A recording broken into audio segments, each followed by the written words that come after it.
안녕하세요. 미국 주식으로 은퇴하기 미주은입니다. 다시 금요일입니다. 그리고 벌써 4월의 마지막 날이네요. 방송에서 여러 번 말씀드렸지만 참 2020년 그리고 2021년은 정말 빨리 지나가는 것 같습니다. 기억에 특별히 남을 만한 이야기를 만들지 못한 채 4월이 또 지나가는 것 같아서 조금은 아쉬운 마음인데요. 그래도 저는 굉장히 운이 좋은 사람이라고 생각을 합니다. 이렇게 미주운이라는 채널을 운영하면서 그래도 반복되는 생활에 이렇게 활력을 찾고 있으니까요. 미주운 사랑해 주셔서 제가 이렇게 의미 있는 삶을 살아갈 수 있게끔 도와주시는 모든 분들께 다시 한번 감사의 말씀을 드리고 싶습니다. 내일부터 시작되는 5월에는요, 4월보다는 조금 더 우리의 기억에 남을 만한 발자취를 남겨야겠다는 다짐을 하게 됩니다. 내일은 주말이고 해서요. 미존 포트폴리오 업데이트 영상을 만들어서 공유할까 합니다. 매월 초 보통 매월 1일 아니면 2일 날 제가 그 전달에 이렇게 사고 팔았던 주식도 공개를 해드리고요. 그리고 저의 수익률이라든지 지금 현재 포트폴리오의 현황을 미존 패밀리 분들과 공유를 하고 있거든요. 혹시나 새롭게 패밀리가 되신 분들은 내일 영상 기대해 주시기 바랍니다. 개인적으로는 오늘 저녁 시작하는 미국 시장에서 좀 좋은 모습을 보여서 내일 제가 미준 포트폴리오 공개할 때 조금이라도 더 긍정적인 모습을 여러분들께 보여드릴 수 있었으면 합니다. 자, 그럼 2021년 4월을 마무리하는 마지막 방송 바로 시작합니다.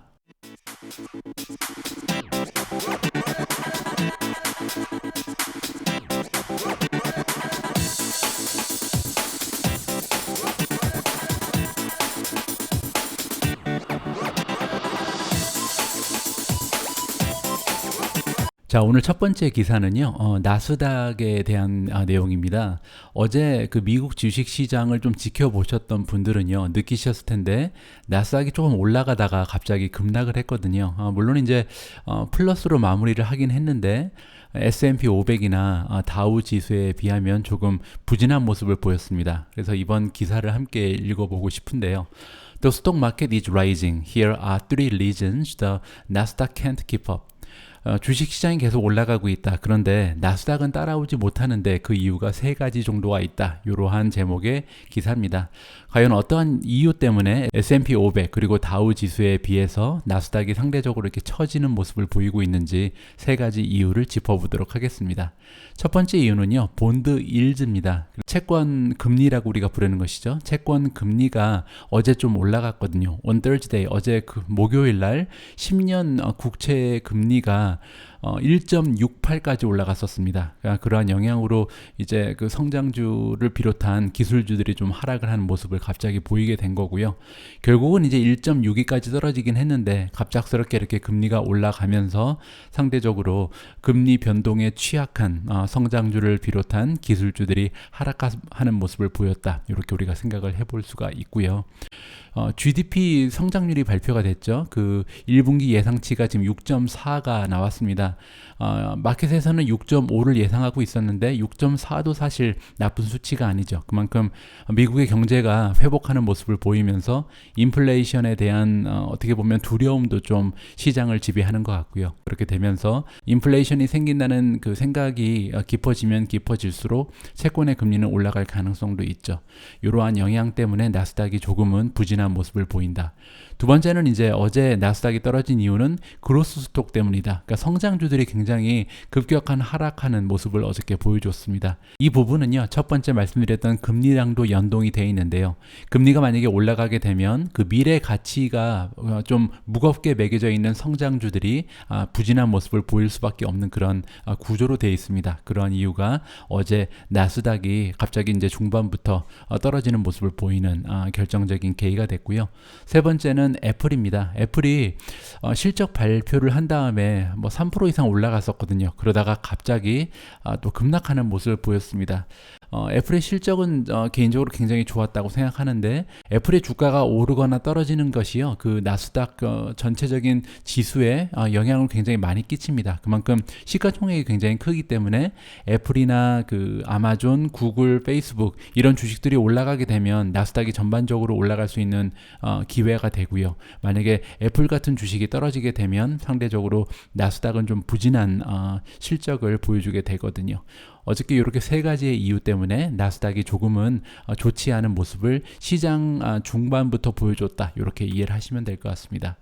애플 이야기를 하는 김에요. 이번 기사도 함께 읽어보겠습니다. 골드만삭스가 애플에 대해서 굉장히 베어리시한 그런 기관으로 유명하거든요. 애플을 굉장히 저평가하는 그런 기업입니다. 좋지 않다라고.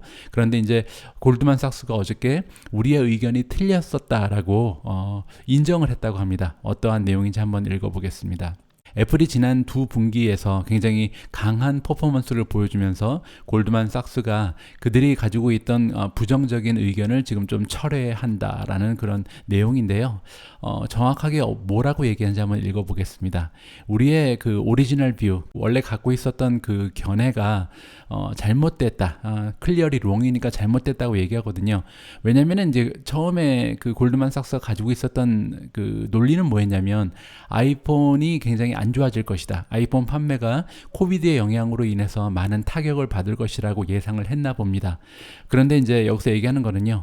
애플은 우리가 생각했던 것보다 훨씬 더 좋은 모습을 보였다. 아이폰뿐만이 아니라 지금 맥 컴퓨터라든지 아니면 아이패드의 판매 그 실적에서도 우리가 생각했던 예상치를 훨씬 더 초과해 버렸다라고 얘기하고 있습니다. 골드만삭스는요, 사실 2020년 4월 달에 이미 그 애플을 다운그레이드 했습니다. 그래서 애플을 팔아라라고 그 레이팅을 줬거든요. 그리고 9월 달에도 그 레이팅을 바꾸지 않았습니다. 9월 달에도 reiterated니까 다시 한번 확인해 줬다는 거거든요. 그래서 셀을 계속해서 줬었는데 드디어 이제 골드만삭스가 애플의 레이팅을 바꾸는 것 같습니다. 그래서 목표 주가도 지금 83까지 떨어뜨려 놨던 것을 이번에 130으로 올려놨고요. 그리고 셀을 주었던 레이팅 이번에 홀드로 바꾼 것으로 나와 있습니다. 이렇게 이제 골드만삭스가 애플에 대한 평가를 조금 잘못됐다고 인정하면서 바꾼 모습을 보였고요. 사실 저 역시도요. 아마존이나 페이스북, 구글에 비해서 애플의 성장에는 한계가 있다는 의견을 가지고 있던 사람 중에 한 명입니다. 그런데 최근에 애플이 보여주고 있는 실적이라든지 출시되는 신제품과 서비스 상품은요, 저도 제 생각을 많이 좀 바꾸게 되는 계기가 됐습니다. 자, 시장에서는 애플을 어떻게 평가하는지 조금만 더 살펴보겠습니다. 방금 전에 살펴본 것처럼 골드만삭스 같은 경우는 원래 매도 의견이었는데 지금 중립으로 바꿨잖아요. 자, 그리고 밑에 내려가시면 레이먼드 제임즈라는 기관이 있는데요. 여기서는 아웃퍼폼을 지금 주고 있습니다. 그러면서 애플의 그 예상 주가는 160이 원래 그들이 가지고 있던 목표 주가였는데 이번에 185까지 상향 조정을 했다고 하네요. 185면요. 현재 주가에서 어느 정도인지 한번 볼게요. 185 나누기 현재 주가가 133.48입니다. 133.48. 그렇게 되면 만약에 이런 그 목표 주가가 맞아 떨어지게 되면 1년 동안 애플의 주가는요 38% 이상 올라갈 수 있는 여력이 있는 거죠. 굉장히 좋은 목표 주가를 지금 받고 있고요. 모간 스탠리 역시 오버웨이트를 주고 있는데요. 지금 프라이스 타겟 같은 경우는 원래 기존에 158달러에서 이번에 161달러로 상향 조정했습니다. 전반적으로 지금 애플에 대해서 평가가 좀 시장 전반적으로 좋아지고 있다. 이렇게 우리가 생각을 해볼 수가 있죠. 자, 이번에는 어제 발표됐던 어닝 실적을 하나하나 짚어가도록 하겠습니다. 역시 우리가 가장 기다려왔던 실적은 아마존이겠죠. 아마존 같은 경우는 EPS가 빗, 그리고 레비뉴도 빗입니다. 자, 자세한 내용 살펴보죠. 1분기의 갭 EPS, 어닝 퍼 시어는 15.79달러가 나왔는데요. 15.79달러라는 수치는 예상치에 비해서 6.18이나 더 나온 수치입니다. 굉장히 호실적이라고 우리가 평가를 해볼 수가 있겠죠. 매출의 경우에는 드디어 2분기 연속으로 100빌리언을 넘었었습니다. 지난 분기에도 100빌리언이 넘었었거든요. 지금 108.52빌리언을 기록하면서 작년 대비해서 43.7%나 매출이 성장하는 모습을 보여줬습니다. 예상치에 비해도 3.89빌리언이나 더 만들어낸 수치고요. 조금 더 자세한 내용을 살펴볼게요. 보시는 것처럼 earning release는 did not include rumored stock split. 안타깝게도 저는 개인적으로 굉장히 기대를 하고 있었는데 주식 분할에 대한 언급은 전혀 없었습니다. 하지만 전 개인적으로 언젠가는 그 꼭 나올 그 발표라고 생각을 하고 있고요. 시간의 문제라고 봅니다. 주식 그 분할이 이번 달에 있건 아니면 다음 달에 있건 아니면 내년에 있건 주식 투자를 우리가 장기적으로 하고 있는 입장에서는 뭐 언젠가 되기만 하면 되는 거 아니에요? 그러니까 조금은 여유를 가지고 주식 분할의 소식을 기다려보는 것도 좋을 것 같습니다. 자, AWS의 세일이 지금 매출이 32%가 올라갔다. 그러면서 총 매출의 금액은 13.5 빌리언이었습니다. 마켓의 예상치는 AWS, 아마존 웹 서비스 클라우드의 매출이 22% 정도 상승할 것으로 좀 예상을 했었는데요. 그것을 훨씬 넘어서는 32%의 연 성장률을 보여줬다. 그리고 이제 온라인 스토어 세일즈 같은 경우는 52.9 빌리언을 기록했고요. 예상치는 50.3 빌리언이었습니다. 오퍼레이팅 인컴을 살펴보면요. 지금 8.9 빌리언이라는 오퍼레이팅 인컴을 만들어냈고요. 컨센서스는 6.1 빌리언이었습니다. 자, 그리고 이번 어닝에서 제프 베조스가 이런 얘기를 했다고 하네요. Two of our kids are now 10 and 15 years old. 우리가 이제 애가 둘이 있는데 큰 애는 15살이고 작은 애는 10살이다라고 얘기했습니다. 그리고 이제 얘네들이 굉장히 성숙했다, nurtured, 성장하고 있다라는 얘기죠. 그리고 굉장히 빨리 성장하고 있고 coming into their own, 이제 스스로 자립할 때가 됐다라고 얘기합니다. 여기서 얘기하는 10살짜리 그리고 15살짜리 그 아이는요. 하나는 이제 프라임 비디오고요. 또 하나는 AWS를 지칭하는 말이라고 하네요. 자, 여기서 프라임 비디오의 성장률을 보면요. 70%나 그 스트리밍 아워가 올라갔다고 합니다. 참고해 주시고요. 그리고 또 하나 말씀드리고 싶은 게 있는데요. 여기 보시면은 AWS 클라우드의 그 비즈니스 성장률이 32%나 나왔잖아요. 이게 굉장히 중요한 의미가 있다고 봅니다. 왜냐하면 어제 그리고 그제 영상을 통해서 우리가 마이크로소프트 애저의 성장률 그리고 구글 클라우드의 성장률을 함께 살펴봤잖아요. 구글 클라우드의 성장률은요 45.7%였습니다. 그리고 애저는 더 좋았죠. 마이크로소프트 애저 클라우드의 성장률은 50%였습니다. 그래서 이론상으로 보면 사실 아마존 AWS는 성장률이 저조해야 되는데 지금 시장에서 바라봤던 22.5%의 성장보다 10%나 높은 32%의 성장률을 보여줬잖아요. 이 이야기는요. 클라우드 비즈니스 업계의 1위, 2위, 3위가 모두 다 굉장히 좋은 엄청난 성장을 보여주고 있다는 점입니다. 이 얘기는요. 지금 시장의 전문가들 그리고 우리가 생각했던 그 성장의 그 추세보다 지금 클라우드 시장이 굉장히 빠르게 성장하고 있다는 그 단편적인 증거가 되는 거죠.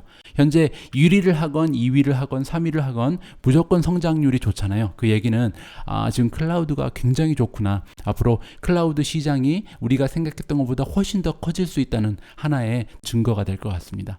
자, 이번에는 니오라는 기업의 어닝을 살펴보도록 하겠습니다. 니오의 EPS는 0.95달러로 빗했다. 그리고 레비뉴도 역시 그 시장의 전망치를 넘어섰다라는 기사가 나왔습니다. 한번 자세한 내용 살펴보죠.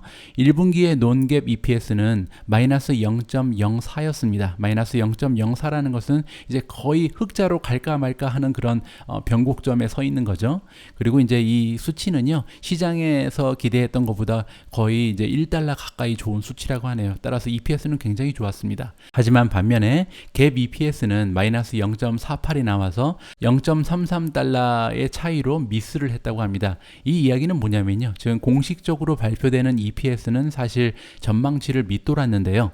비공식적인 non-GAAP EPS, 여기서 갭이라는 것은 Generally Accepted Accounting Principle을 얘기하거든요. 그래서 공식적인 어카운팅 시스템에 따르면 미스했는데 비공식적인 것은 지금 시장의 전망치를 훨씬 넘어섰다.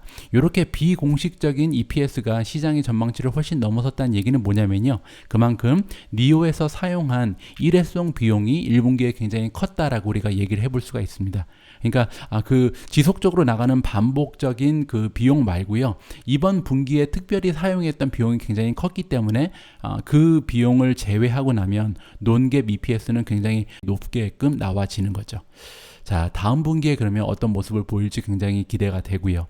자, 이번에 레비뉴 매출을 살펴보면요. 1.2 빌리언. 작년하고 비교했을 때 무려 481%가 성장했다고 합니다. 그러니까 지금 니오는 성장률이 정말 흔히 얘기하는 미친 성장률을 보여주는 거죠. 480%. 그리고 시장에서 기대했던 것보다도 160밀리언이 더 나왔고요. 1분기에 딜리버리된 그 자동차의 숫자는요, 2만 대가 조금 넘었습니다. 2만 대 하고도 60대를 더 딜리버리 했고요. 그 수치는 2020년 1분기랑 비교를 해보면 422%가 증가한 거죠. 따라서 지금 연성장률이 굉장히 멋진 모습을 보이고 있는 것이 니오라는 기업입니다. 그리고 2020년 4분기, 그러니까 전분기랑 비교하는 거죠. 바로 전에 있었던 4분기랑 비교해서도 15.6%가 그 딜리버리 숫자가 늘어났다. 따라서 매분기 성장하는 모습을 보여주고 있습니다. 그럼에도 불구하고 그 니오의 그 주가 흐름이 좋지 않은 이유는 바로 여기 나와 있습니다. 2021년 2분기에 대한 가이던스가 나왔는데요. 그렇게 좋지가 않습니다. 먼저 레비뉴부터 보시면요. 매출은 1.24 빌리언 혹은 1.29 빌리언 요 사이에서 형성이 될 거라고 얘기를 해주고 있습니다. 따라서 1.24에서 1.29라는 것은 이번 분기에 1.22를 만들었기 때문에 여기에 비해서 그렇게 많은 상승은 우리가 기대할 수 없다는 얘기잖아요. 그리고 또 Deliveries of Vehicle, 즉 우리가 판매 대수를 살펴봐도 많은 발전은 기대할 수가 없습니다. 보시는 것처럼 1분기에 2만 대 하고 60대를 더 팔았잖아요. 그런데 이번에 2분기에 우리가 예상할 수 있는 판매 대수는 2만 1000대에서 2만 2000대 정도를 생각해 볼 수 있는 것 같습니다. 따라서 10%의 성장을 만들기가 좀 어려울 것 같다라는 예상이잖아요. 10% 정도 더 판다는 것은 지금 니오 같은 성장 기업에 있어서는 좋지 않은 모습이죠. 그리고 이러한 그 성장률을 작년하고 비교를 해보면요. 지금 연간 성장률이 103%에서 한 113%가 나온다는 얘기입니다. 딜리버리의 숫자를 가지고 계산해 봤을 때요. 그런데 이 숫자가 좋은 숫자가 아니죠. 왜냐하면 지금 1분기에는 작년 쿼터에 비교하면 작년 1분기에 비교했을 때 딜리버리 숫자가 무려 420%가 성장했다고 말씀드렸잖아요. 그런데 갑자기 이 400%나 되던 성장률이 100%로 뚝 떨어지기 때문에 시장에서는 굉장히 이 뉴스는 좋지 않은 방향으로 해석을 할 수가 있었겠죠. 자, 다음 분기에 어떠한 어닝 결과가 나올지 좀 많이 궁금해지는 그런 결과였습니다. 자, 다음은 퍼시픽 바이오 사이언스 오브 캘리포니아인데요. 잠깐 그 요점만 보고 지나가죠. 자, 1분기의 갭 EPS는 마이너스 0.45, 아직은 마이너스죠. 하지만 시장의 전망치보다는 아주 조금 좋았다라고 생각해 볼 수 있고요. 매출은 29밀리언이 나왔습니다. 작년하고 비교했는데 85.9%가 오히려 상승했다고 하네요. 작년에는 이거보다도 훨씬 더 적은 매출을 만들어내고 있었고요. beat by 3.42. 마켓 전문가들이 예상하던 매출보다는 오히려 좋은 수치였다고 합니다. 29밀리언은 굉장히 작은 매출이죠. 아직까지는. 왜냐면 퍼시픽 바이오 사이언스 오브 캘리포니아가 현재 마켓 캡이 6.67 빌리언입니다. 따라서 6빌리언이 넘는 시가총액을 가지고 있는 기업이 매출을 29밀리언밖에 만들어내지 못한다는 것은 사실 지금 PS 레이시오가 200이 넘어가는 거잖아요. 따라서 지금 주가는 미래에 대한 기대치가 엄청나게 많이 들어간 주가라는 것을 우리가 생각을 해봐야 될 것 같습니다. 이러한 발표가 나온 다음에 시장에서는 약간 실망한 것 같죠? 2.9%가 하락하고 있는 주가의 흐름입니다. 자, 오늘 어닝 결과는 여기까지 살펴보고요. 그 밖에 굉장히 또 좋은 뉴스들이 많이 있기 때문에 다른 종류의 기사를 읽어보도록 하겠습니다. 가장 먼저 살펴볼 기사는 바이두에 대한 기사입니다. 바이두는 저는 개인적으로 투자하고 있지 않지만 한국 분들 중에서는 투자하시는 분들이 굉장히 많은 것으로 제가 알고 있는데요. Baidu launches paid driverless robotaxi ahead of Beijing Olympics. 바이두가 론칭을 했다. 뭘 론칭하냐면요. 드라이버리스니까 운전자가 없는 거잖아요. 무인 조종하는 무인 운전 로보택시를 드디어 출시를 한다고 합니다.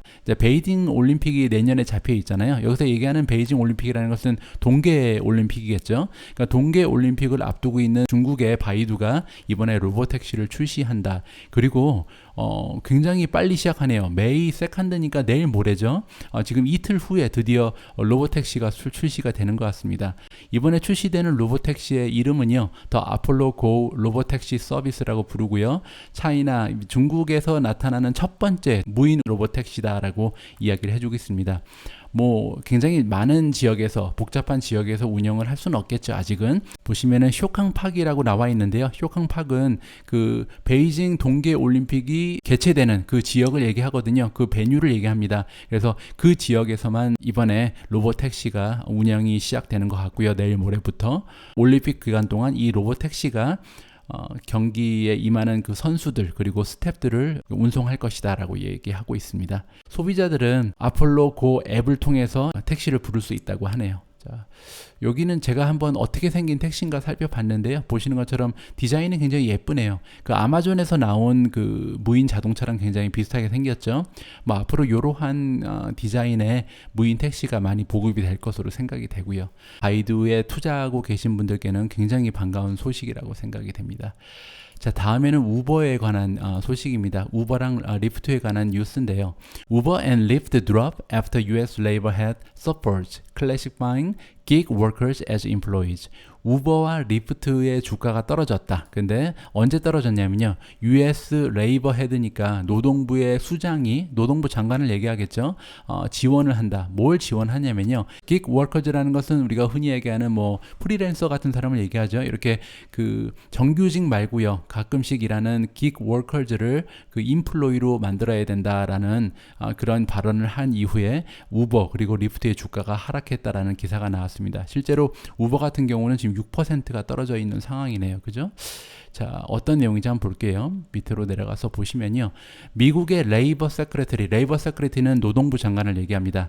이름이 마티 월시인데요. 이 마티 월시라는 사람이 대부분의 그 지금 미국에서 일하고 있는 기그 워커즈는 정규직으로 분류가 되어야 한다고 얘기하는 겁니다. 요새 얘기하는 정규직이라는 것은 이제 계약직을 얘기하는 거겠죠.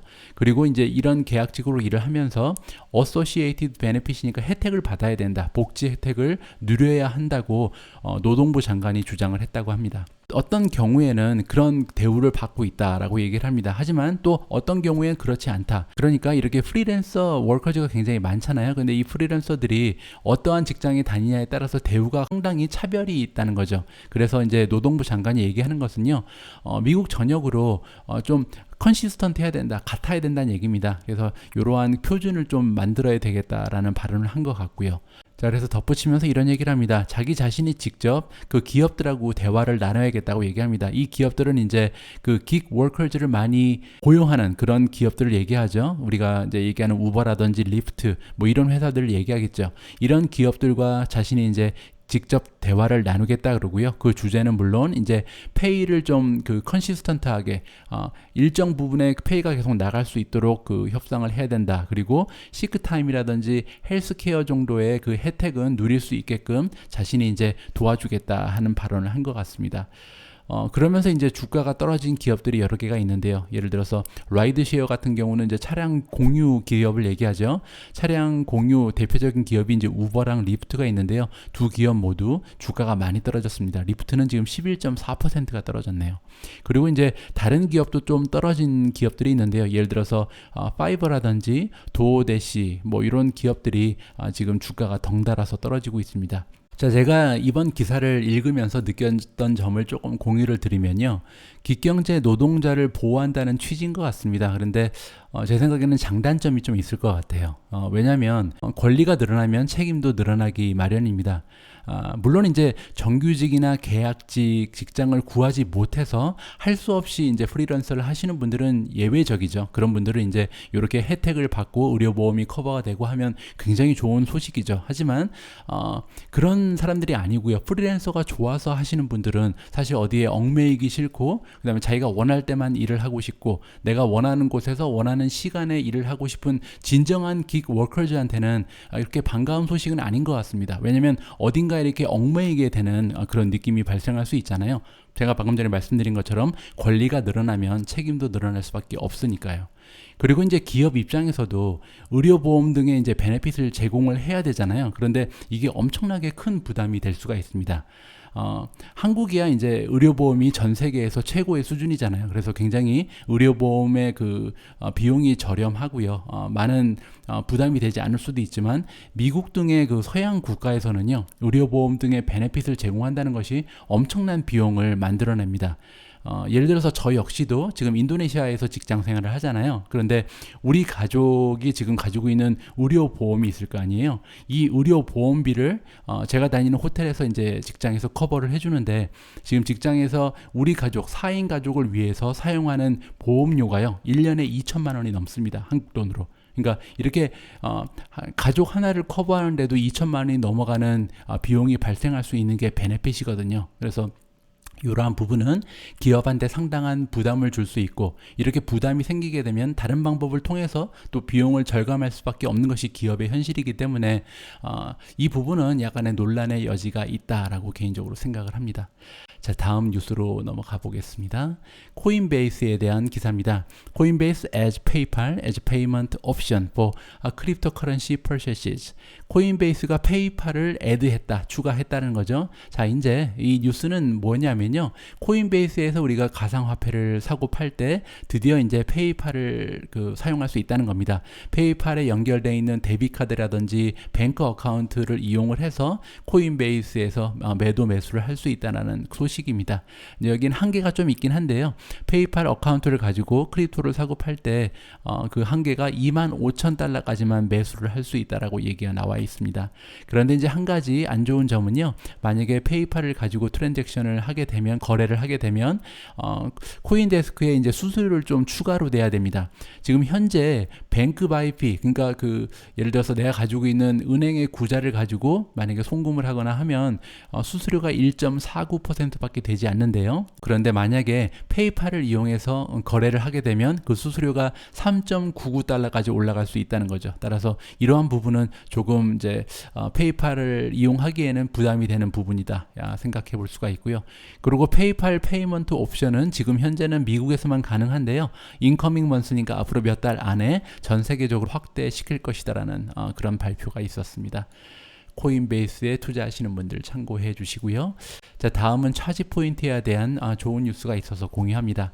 차지포인트 integrates with Android Auto for enhancing EV driver experience. 자, 차지포인트 투자하고 계신 분들 많이 계시죠? 차지포인트가 드디어 통합을 한다. 누구랑 통합을 하냐면요, 안드로이드 오토랑 통합을 한다는 뉴스가 나왔습니다. 안드로이드 오토 여러분들 사용하시는지 모르겠습니다. 운전자를 위한 어플리케이션이죠. 여러분들이 만약에 삼성 스마트폰을 사용하시면 안드로이드 오토를 다운받아서 사용하실 수 있는데요. 여기에 이제 여러 가지 어플리케이션이 통합이 될 수 있죠. 예를 들어서 구글 보이스 어시스턴스라든지, 그 다음에 구글 맵, 스포티파이라든지 팟캐스트, 그 다음에 전화기도 연결이 되고요. 이렇게 모든 기능을 통합해서 운전하는 동안 굉장히 쉽고 안전하게 사용할 수 있게끔 만들어진 것이 안드로이드 오토라고 생각을 하시면 될 것 같은데요. 여기에 이제 차지 포인트가 추가가 된다고 합니다. 이렇게 차지 포인트가 추가가 되면 운전을 하면서 이제 구글 어시스턴트한테 물어볼 수 있겠죠. 여기서 가까운 차지 포인트가 어디냐, 얼마나 더 가야 되냐, 그리고 이제 페이먼트도 도와줄 수 있고요. 그러한 의미에서 차지 포인트한테는 굉장히 도움이 되는 호재라고 생각을 합니다. 자, 다음 뉴스는 굉장히 재밌는 내용인데요, 같이 한번 살펴보죠. 스톡 드라프트 2021. 자, CNBC에서 개최하는 스톡 드라프트라는 게 있는데요. 이게 어떤 건지 한번 소개를 드릴게요.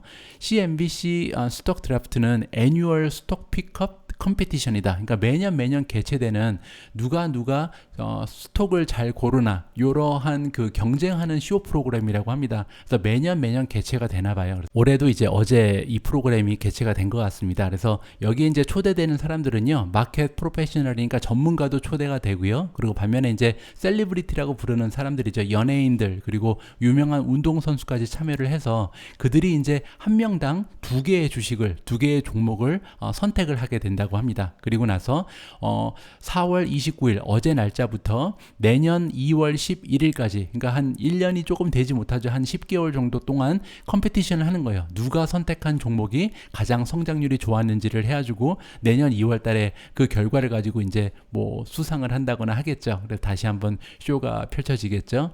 그래서 이 부분은 과연 이제 미국의 전문가들, 뭐 이 아저씨 많이 기억하시죠? CNBC에 정기적으로 나오는 전문가 아저씨고요. 뭐 운동선수라든지 그 연예인도 있고요. 여기 보시면 케빈이라는 분도 나오죠. 여러분들 많이 보셨던 분일 겁니다. 그래서 뭐 주식의 전문가들 그리고 연예인들 그 운동선수가 이렇게 모여서 그들이 가장 좋게 생각하는 주식을 2개씩 뽑았다고 합니다. 그래서 제가 오늘 여러분들과 공유하고 싶은 내용은요. 이렇게 다 해서 10명이 고른 것 같은데요. 10명이 고른 20가지의 종목이 어떤 종목이 있었는지 한번 보고 넘어가도록 하겠습니다. 자, 가장 먼저 팀이라는 분, 아까 얼굴 보셨죠? CNBC의 고정 패널이죠. 이분이 선택한 주식은 비트코인 틸레이고요. 그 다음에 미주은 오미주 영상에서도 자주 등장하셨던 케빈이라는 전문가는 알파벳과 팔렌티어를 선택했습니다. 그 밖에 이제 다른 분들이 선택한 주식에는 레나, 테슬라, 에어비앤비, 줌, 아마존 드랍트킹, 인베스코 솔라 ETF, 로블록스, 디즈니, 스타벅스, AMD, 우버, 아크 이노베이션, 메리엇, 보잉 그리고 라스베가스 샌즈 리조트가 선택이 됐습니다. 이렇게 20개 주식을 가지고 이제 경쟁이 시작됐다. 내년 2월 달에 결과가 발표될 때 제가 다시 한번 그 결과를 여러분들과 공유하도록 하겠습니다. 이번 쇼를 보면서 굉장히 재밌다는 생각이 들었고요. 우리나라 방송에서도 이런 걸 좀 했으면 좋겠다는 생각이 들었는데 우리 미주에서도 한번 해보는 것도 재미있을 것 같습니다. 뭐 대회를 할 수는 없지만요. 2개씩 여러분들이 가장 좋게 생각하시는 앞으로 1년 동안 가장 많은 그 상승을 기대할 수 있는 종목을 2개 골라서 댓글에 한번 올려줘 보시면 어떨까요? 그래서 다른 분들하고 한번 비교해보고 미주 패밀리 분들은 나와 생각이 좀 다른 사람들이 많구나. 이러한 주식들을 좋게 보고 있구나. 우리가 비교를 해볼 수 있잖아요. 일단 제가 먼저 말씀을 드릴게요. 저 같은 경우는 1년 내에 가장 상승률이 좋을 2가지 종목을 고르라 그러면요. 첫 번째로 아마존을 고를 것 같고요. 두 번째 종목은 에어비앤비를 고르도록 하겠습니다. 이렇게 2가지 종목을 가지고 1년 후에 수익률을 한번 살펴보면 재밌을 것 같고요. 여러분들도 여러분들이 생각하실 때 가장 앞으로 1년 동안 상승률이 좋을 종목 2가지를 골라서 댓글에 올려주시면 굉장히 재미있는 이벤트가 될 것 같습니다. 오늘 제가 준비한 기사는 여기까지고요. 이제 오미주님께서 준비하신 영상을 함께 지켜보도록 하겠습니다. 오늘 영상은요. 소파이에 관한 영상을 준비했습니다. 여러분들 아시겠지만 소파이 같은 경우는 IPOE라는 스펙 주식과의 합병을 앞두고 있었는데요. 안타깝게도 그 합병이 연기가 됐었죠. 원래 날짜가 4월 9일이었습니다. 4월 9일 날 원래 그 합병을 위한 그 투표가 있었어야 되는데 이 투표가 연기가 되면서 그때 이제 주가가 좀 많이 하락을 했죠. 아무래도 스펙과의 합병에 좀 문제가 있다는 느낌을 주게 되면 스펙 주식은 많이 하락을 할 수밖에 없습니다. 하지만 다행스러운 것은요. 이번에 소파이가 며칠 전에 트위터를 통해서 발표를 했습니다. 다시 제 그 서브미트 다시 이제 제출을 했다는 거죠. 그래서 지금 S4라는 그 파일을 제출을 했기 때문에 조만간 합병이 마무리될 가능성이 굉장히 높아졌습니다. 그래서 IPOE 스펙에 투자하고 계신 분들께는 굉장히 좋은 뉴스였고요. 그런데 오늘 함께 시청하실 영상의 내용은 뭐냐면요. 굉장히 새로운 소식입니다. 소파이가 이번에 크립토 리워드를 주기로 결정했다는 내용인데요. 그 얘기가 뭐냐면요. 소파이가 신용카드 포인트를 주거든요. 그러니까 소파이라는 기업은 이제 거의 뭐 안 하는 그 파이낸스 쪽에서는 진출하지 않은 분야가 없을 정도로 많은 그 비즈니스 모델을 가지고 있는데요. 그 중에 하나가 이제 신용카드입니다. 소파이에서 발행하는 신용카드가 있는데 이 신용카드에 포인트가 있을 거 아니에요. 그래서 보통 포인트는 여러분들 잘 아시는 것처럼 캐시백이라든지 아니면은 항공사나 호텔의 마일리지로 받게 되잖아요. 그런데 이번에 소파이는요, 이 포인트를 크립토 커런시로 주기로 했습니다. 즉 이제 가상화폐로 이제 포인트를 나눠준다는 건데요. 이러면서 그 젊은 층들을 흡수하겠다는 그들의 전략이 숨어 있는 거겠죠. 자세한 내용은 영상 직접 시청하시면서 확인해 보시면 좋을 것 같습니다. 오늘 저의 목소리는 여기까지입니다. 오늘도 마지막까지 함께 미주운을 지켜주신 모든 분들께 진심으로 감사의 말씀을 드립니다. 저는 이번 주말에도요, 미주은 포트폴리오 공개 업데이트, 그리고 미주은의 책 읽어주는 남자를 가지고 다시 인사드리도록 하겠습니다. 주말에도 미주은과 꼭 함께 해주시면 고맙겠습니다. 우리 모두가 미국 주식 투자로 은퇴하는 그날까지 다 함께 화이팅입니다. 행복한 하루 되세요. 감사합니다. SoFi is joining a group of companies doing this. It's the latest startup to allow cardholders to earn rewards in cryptocurrencies. SoFi clients will get 2% back on purchases. That's in either Bitcoin or Ethereum, and that gets deposited straight into their accounts. And the company says it plans to offer some other digital assets sometime soon. Earlier this week, guys, we had MasterCard say it was doing something similar and teaming up with crypto exchange Gemini, which was founded by the Winklevoss twins, to offer 3% back with Bitcoin and other assets. Visa, meanwhile, teamed up with BlockFi for a similar card. And when that launches, it will give customers 1.5% back on purchases. And there already seems to be demand, guys. I checked the waiting list just now. It has more than 275,000 people on it. I also talked to one person on that wait list this morning and asked him why Bitcoin instead of points or cashback or miles. He says that he doesn't fly enough for airline miles to be appealing and uses a cashback card right now. So he says turning that into Bitcoin that's just deposited back into his account is essentially just a better rewards program. Guys, back to you. I totally get how different choices and things make a difference. Cashback in general versus, say, points for purchases for airlines. I mean, 2%, 1.5%, 3%, it's not like groundbreakingly better level of reward than credit cards that are out there. I think the attractive thing is just that the Bitcoin aspect will apply, and that probably will attract a certain type of person, as it clearly is, based on the wait list you mentioned. It definitely does, and the designs even seem to be different. I mean, the BlockFi one is sort of a black card, and in some ways I think it is sort of a sign that you are committed to Bitcoin in the case of that card. If you have a Bitcoin rewards card, you're getting 2 or 3% back. It's a small amount of cryptocurrency back in your account, but I think it is, for a lot of people, more symbolic than anything. You're right, though. It's only 2 or 3%. I think the bigger competition is on a lot of these companies, BlockFi included, offering higher interest rates. And so some of them incentivize people to deposit their Bitcoin there and offer way higher interest rates. So that's really the competitive landscape. This seems to be more just to have it, right? Like MasterCard and Visa are both offering this and partnering with people. We'll see how these really take off if they do. Kay Rooney, as always, thanks so much.